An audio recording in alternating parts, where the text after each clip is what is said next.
ان روزوں کے ساتھ ان کی بڑی وابستگی ہے اور بڑا گہرا تعلق ہے کہ اللہ جل شان اس عمل کی برکت سے یہ دو چیزیں ایمان والوں کو نصیب فرما دیتے ہیں۔ میں نے ایک حدیث جو ہے درس حدیث میں سنائی صبح، فرمایا اللہ جل شان حضور صلی اللہ علیہ وسلم نے ارشاد فرمایا کہ اللہ جل شان فرماتے ہیں جو لوگ میرے حکم کی عظمت کو جانتے ہیں اور جو اس کی قدر کرتے ہیں، میں بھی ان کی عزت اور قدر کرتا ہوں۔ یہ کتنے بڑے مالک کا اعلان ہے۔ پھر یہ اعلان بھی کس نے کیا؟ جو رحمت دو عالم صلی اللہ علیہ وسلم ہیں، وجہ کائنات ہیں، اور آپ رحمت للعالمین ہیں۔ آپ نے اپنی امت کے ہر اعتبار سے خیر خواہی فرمائی ہے۔ آپ نے فرمایا جو لوگ اللہ کی عظمت کا خیال کرتے ہیں، اللہ کے حکم کی عظمت کو جانتے ہیں، اللہ جل شانہ بھی ان کی عظمت کو جانتے بھی اور پہچانتے بھی۔ تو میرے محترم دوستو اور بزرگوں، اللہ جل شانہ کی طرف سے ایمان والوں لوگوں کے لیے یہ بہت بڑا انعام اور اکرام ہے۔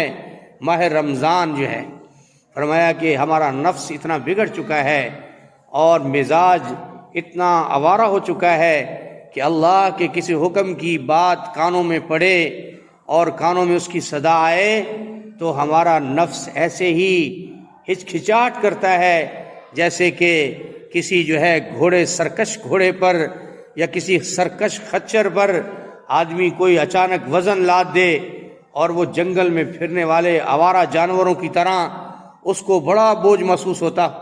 فرمایا جب انسان اعمال کے لیے ذہناً تیار نہیں ہوتا، جب ایمان والے لوگ اعمال کے لیے فرمایا کہ ذہناً تیار نہیں ہوتے، تو یہ نفس جس کو ہم آرام سے کھلا رہے ہوتے ہیں، پلا رہے ہوتے ہیں، سلا رہے ہوتے ہیں، پہنا رہے ہوتے ہیں، اور اندر ہی اندر وہ گویا کہ خدائی کا دعویٰ کر چکا ہے۔ اللہ پاک قرآن کریم میں فرما رہے ہیں کہ فرمایا کچھ لوگ ایسے ہیں کہ جنہوں نے اپنی خواہشات کو اپنا خدا بنا لیا ہے، اپنی خواہشات کو اپنا خدا بنا لیا ہے۔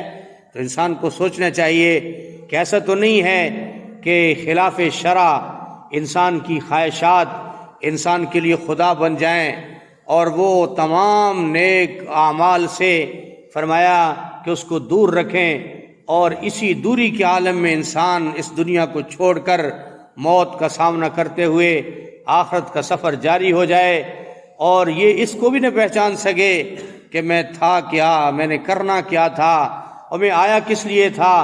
جو ہی فرمایا کہ اسرائیل علیہ السلام نے گردن پر ہاتھ رکھا، حرکت قلب بند ہوئی، اب اس کو سوچ آئی اوہو میں تو کیا کرنے گیا تھا، مرد ہے یا عورت ہے۔ فرمایا سب کے لیے ضروری ہے کہ اللہ کے احکامات کو جانے اور پہچانے۔ قرآن کریم کی سورہ کہف کی آخری آیت میں اللہ جل شانہ فرما رہے ہیں فمن کان یرجو لقاء ربہ فلیعمل عملا صالحا۔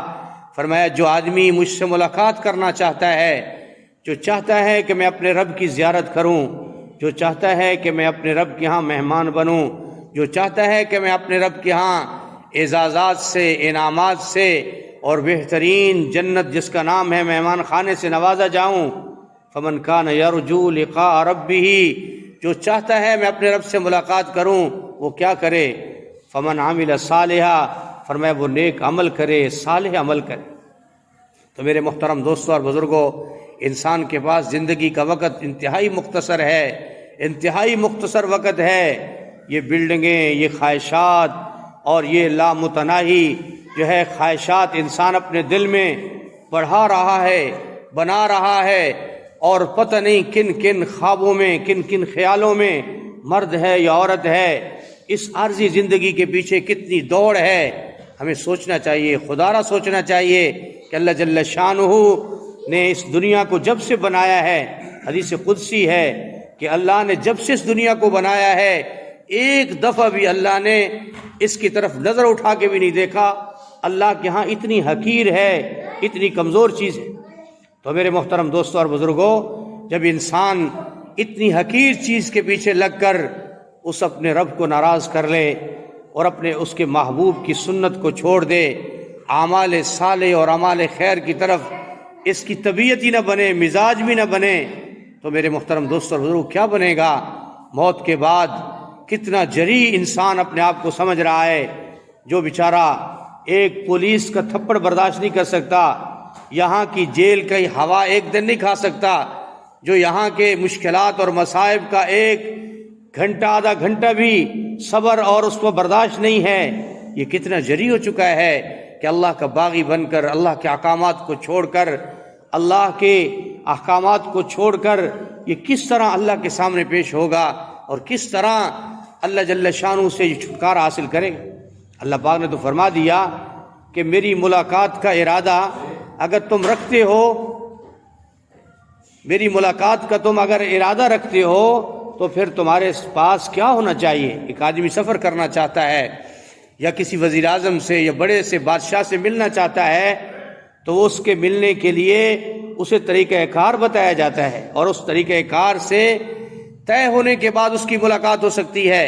اللہ کتنا کریم ہے، کتنا مہربان ہے، کتنا شفیق ہے اپنے بندوں پر، اپنی بندیوں پر۔ اس نے فرما دیا کہ اگر میرے سے ملاقات چاہتے ہو، کرنا چاہتے ہو، فمن عامل صالحا، پھر تمہارے پاس کس چیز کا ذخیرہ ہونا چاہیے؟ تمہارے پاس اعمال صالح کا۔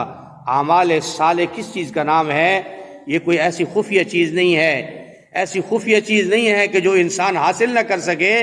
اللہ فرماتے ہیں میں نے انسان کو بنایا ہے، میں اس کے بنانے کے تمام تر حالات، اس کی نفس سے، اس کے جسم سے، اس کی خوراک سے، سب چیزوں سے میں واقف ہوں۔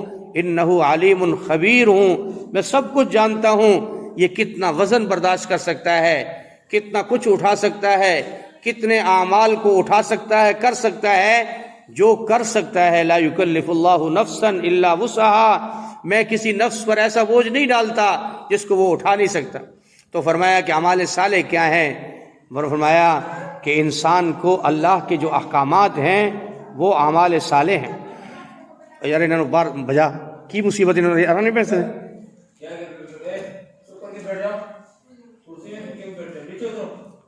تو میرے محترم دوستوں اور بزرگوں، انسان کو اعمال صالح کے لیے فرمایا کہ کوئی بہت بڑی منصوبہ بندی نہیں کرنی پڑتی، بلکہ جو اللہ کے احکامات ہیں، فرائض ہیں، اللہ کے احکامات جو فرائض کی شکل میں ہیں، ان کا نام اعمال صالح ہے، ان کا نام اعمال صالح ہے۔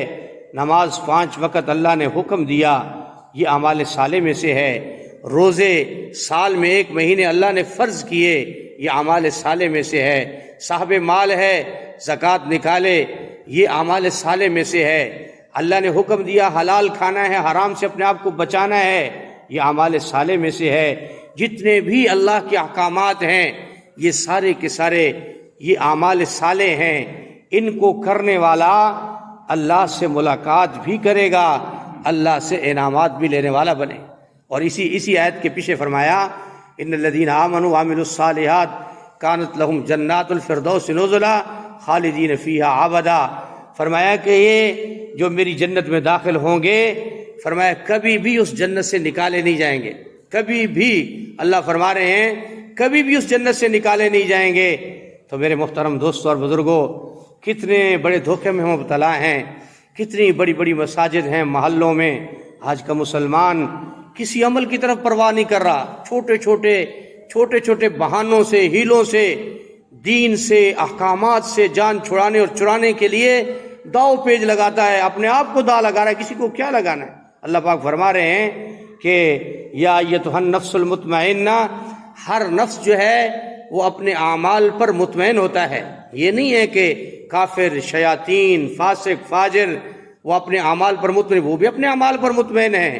اللہ پاک کہہ رہے ہیں کہ شیطان ان کو بڑا اطمینان دلاتا ہے، کبھی کسی کی دلیل دیتا ہے، کبھی کسی کی دلیل دیتا ہے، کبھی کوئی راستہ، دروازہ، گھر، انسان دکھاتا ہے، وہ بھی تو ایسا کر رہا ہے، وہ بھی تو ایسا کر رہا ہے۔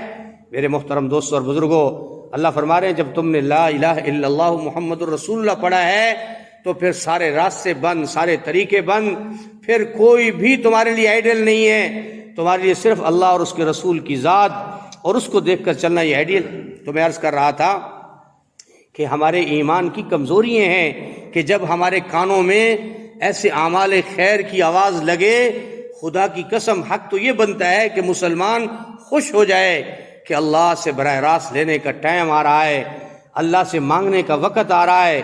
لیکن مسلمان مرد عورت اتنا لاپرواہ ہو چکا ہے اذان کان میں آ رہی ہے، اپنے کام میں مست ہے، باتوں میں مست ہے، شغل میں مست ہے، موبائل پہ مست ہے، نیٹ پہ مست ہے، مسلمان کو پرواہ بھی نہیں کہ اتنے بڑے رب کی آواز اور صدا لگائی جا رہی۔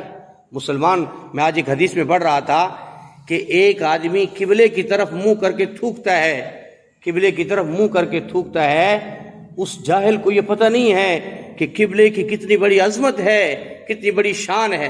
فرمایا قیامت کے دن ساری دنیا کے انسانوں کے سامنے جب یہ اللہ کے حضور پیش کیا جائے گا، جو اس نے تھوکا تھا اس کے منہ کے اوپر اس کو ملا ہوگا اور اس انداز میں اس کو اللہ کے دربار میں پیش کیا جائے گا۔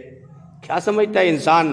کیسے ہی چھوڑ دیا جائے گا، معافی تلافی ہو جائے گی، کوئی نہیں اس سے پوچھے گا کہ تو نے کیا کیا، زندگی کہاں برباد کر کے آیا، تو نے اپنے خدا کو پہچانا ہی نہیں، اللہ کی ذات عالی کی عظمت کو جانا ہی نہیں کہ وہ کتنا بڑا حاکم ہے۔ اس کے سامنے کسی کو دم خم مارنے کی فرمایا نہ اجازت ہے، نہ بولنے کی اجازت ہے۔